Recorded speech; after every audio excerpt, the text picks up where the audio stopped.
कल नेपाल में हुए युवा छात्रों के आंदोलन के रक्त रंजित होने के बाद नेपाल में केपी शर्मा ओली की सत्ता समाप्त हो गई।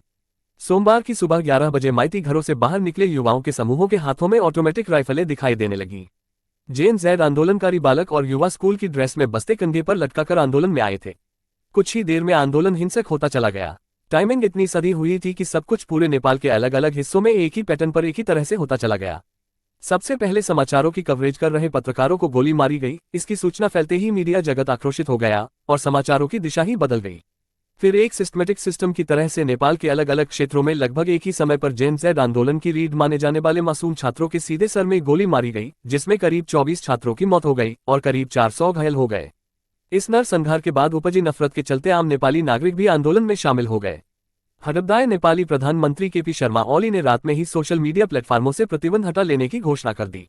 लेकिन रात में ही अमेरिकी मेटा कंपनी का ये जवाब अचानक ट्रेंड करने लगा कि नेपाल के शीर्ष नेतृत्व के भ्रष्टाचार के चलते वह नेपाल में फेसबुक, व्हाट्सएप का रजिस्ट्रेशन नहीं कराएंगे। सुबह तक जेएनजेड आंदोलन के युवाओं व आम नेपाली नागरिकों तक फैल गया और सोशल मीडिया प्लेटफॉर्मों को लेकर आरंभ हुआ आंदोलन भ्रष्टाचार के विरुद्ध आंदोलन में बदल गया। मंगलवार सुबह से ही कर्फ्यू लगे होने के बावजूद युवा प्रदर्शनकारियों ने पहले तो नेपाल पुलिस की बैरकों पर हमला किया और हथियार अपने कब्जे में लिए। फिर पूर्व प्रधानमंत्री शेर बहादुर देउवा, वित्त मंत्री कृष्णा पौडेल, प्रधानमंत्री केपी शर्मा ओली सहित कई मंत्रियों व पूर्व मंत्रियों के घरों को आग के हवाले करने के साथ उनको दौड़ा दौड़ा कर पीटा।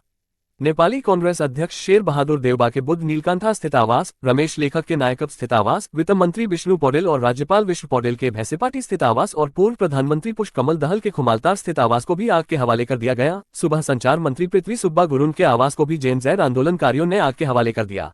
आंदोलनकारी युवाओं ने नेपाल के कई बैंकों में लूटपाट के बाद आग लगा दी। इतना ही नहीं, कंचनपुर, कैलाली सहित कई जिलों में कारागार पर कब्जा कर वर्षों से संगीन अपराधों की सजा काट रहे कैदियों को भी जेल से भगा दिया गया। मंगलवार दोपहर प्रधानमंत्री ओली ने सैन्य प्रमुख से स्थिति कंट्रोल करने का आदेश दिया, लेकिन सेना प्रमुख ने कहा कि पहले आप इस्तीफा दें, तभी स्थिति कंट्रोल में होगी। इसके बाद केपी शर्मा ओली और राष्ट्रपति ने इस्तीफा दे दिया। नेपाल के सेना प्रमुख ने राष्ट्र के नाम संशोधन में सभी से शांति बनाए रखने की अपील की है और नेपाल का नियंत्रण अपने हाथों में लिए जाने की घोषणा की।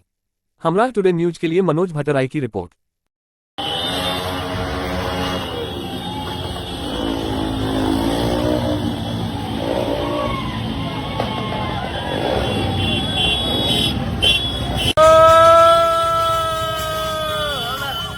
को बन्दुक बोकेर हात हातमा देख्न सक्छौ।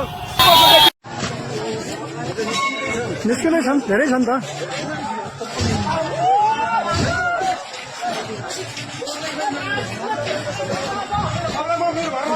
ल सब कब्जा भयो।